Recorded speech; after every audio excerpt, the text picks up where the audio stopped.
పవన్ కళ్యాణ్ గారిని ఒకటి చెప్పదలుచుకున్నాను. పవన్ కళ్యాణ్ గారు, మీరు డిప్యూటీ సరే మొట్టమొదటిసారి ఎమ్మెల్యే, మీకు మంచి అవకాశం వచ్చి డిప్యూటీ సీఎం అయింది. ఇది సినిమా కాదు, స్క్రిప్ట్ రాసిస్తే చదువుకోనికి.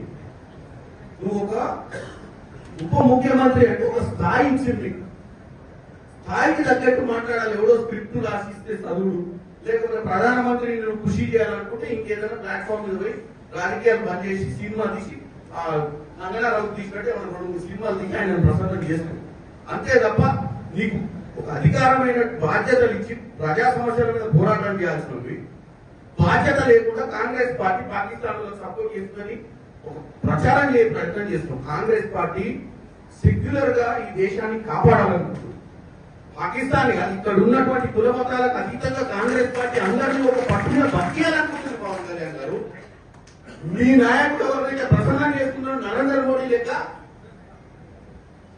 కుల మతాల మధ్యన చిచ్చు పెట్టే ప్రయత్నం చేస్తలేదు. నీకు వాస్తవంగా నిలదీసే నరేంద్ర మోడీ ఎన్ని రోజులైంది? నలుగురు వచ్చి ముసుగురు కాల్చిపోతే నలుగురిని పట్టుకునే దమ్ము ధైర్యం లేక పిట్టగదా ఎప్పుడో తిరుగుతుంది. ఏం ఇంటెలిజెన్స్ నడుస్తుంది దేశంలో?